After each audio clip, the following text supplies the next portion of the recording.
Hello, hello. Do this before. It's not ideal by any means, but you've had to play and move the ball and score touchdowns without Mike Evans. But can you just speak to the loss and maybe how Shep and Mecca can carry the load for you guys? Yeah, obviously Mike's a guy that completely changes how teams play us. He draws a lot of attention. So, obviously in the midst of a game, didn't really see them adjust and adapt that much when it came to a Mecca. But, we'll see. It's just everybody's got to step up. You can't have one person's not going to fill Mike's shoes.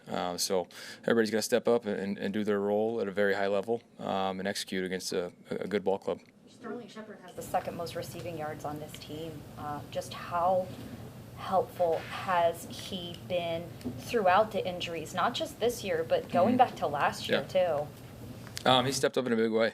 A guy that, I've said he's able to win in man coverage, has been there in clutch moments, made some really big-time plays in those moments for us, and a guy that continues to bring the juice for us, morale guy that everybody gets a kick out of. So we're lucky to have him, just trying to, keep him contained. We'll see if Chris can play later this week, but if he does go, there's another energy guy. What would that mean to have him? Obviously, you'd like to have Mike too, but what would it mean to have Chris in that huddle?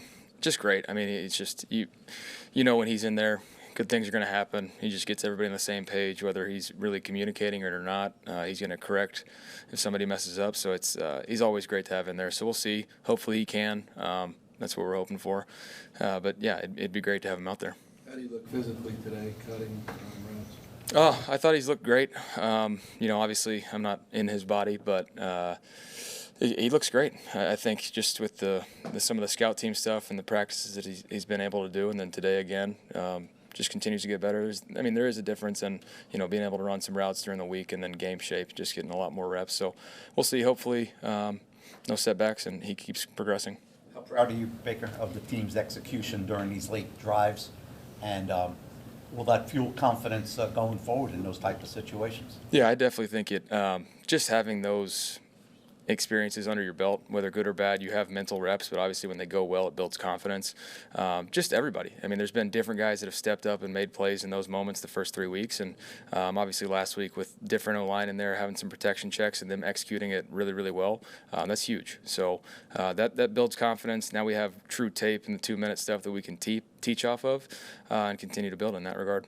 This time last year, you guys were preparing to play this same team. 2 years ago it was the Lions, and you kind of talked about those two games in both of those years being litmus tests. Is that kind of the feeling this week as well? You love. Every single week in this league is competitive. Don't get me wrong on that.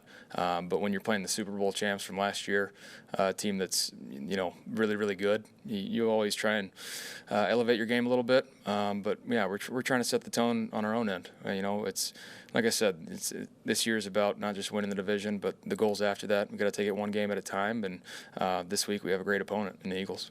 You've had success against them. What has been the key to do that when you play them in the past?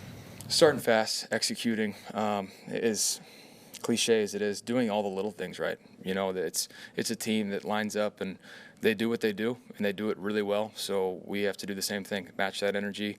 And it's between their O-line and their D-line. Obviously, this game's going to be won in the trenches, and that's the way we like it. We trust our big boys, we trust our D-line, and it's a great matchup for those guys as well. Big 78 is back, and he's practicing this week with hope that would be the case.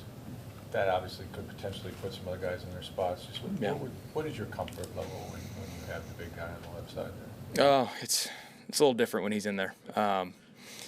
Obviously having a full year under our belt with Graham at center, Ben at left guard, Tristan at left tackle, just the communication, understanding what's getting done on that left side when he's in there.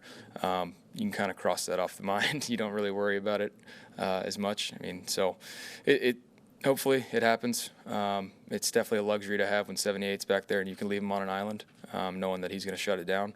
But, yeah, we'll see what happens, adjust and adapt, and that's what we've had to do so far. You talked about with Sterling kind of keeping him contained and control the chaos a little bit with him. But what about with Chris? His personality, does he have a calming effect on you and the rest of the team? I know his temperament, off the field, he's a very even-keeled guy. Yeah, I'd say him and Emeka are really similar in that regard. Even keel, really never get too high. The only time they get low is when they beat themselves up if they don't make a play. They're just that competitive. They understand what they're able to do, and if they don't do it right, they're really hard on themselves. Not that they outwardly express it, but you can tell. So yeah, Chris is a guy that obviously so much experience, has played a lot of ball at a high level. So when he's in there, guys just trust him. We all do.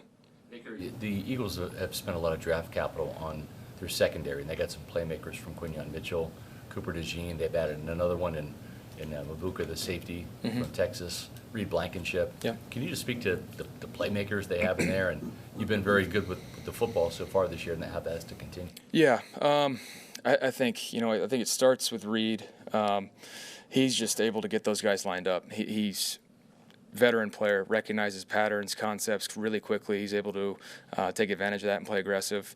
I mean, you mentioned it, Quinyon, a young player, young corner that's coming into his own, and obviously with Cooper in there, versatile guy, the guy that they can put at corner, safety, nickel, kind of line him up wherever. And so, yeah, they've done a really good job picking up great talent, and then just also how they play together. You can tell they understand their scheme. They're playing on the same wavelength. No giveaways through 3 weeks. How critical has that been to the success of the start? It's been huge. Obviously, these tight ball games, turnovers really, really matter. Obviously, our defense last week, getting 2 of them was huge. That was a difference in the game, and so we got to continue to take care of the ball. A couple fumbles for me that really got to tighten that up. Obviously, we've been lucky; they haven't gotten them, but yeah, continue to take care of the ball in the air, and our runners should protect the ball as well. You were mic'd up for the game, and I think people really enjoyed that. But and this is kind of a general question, but like, what do you and the officials talk about when you're out there, and how closely do you pay attention?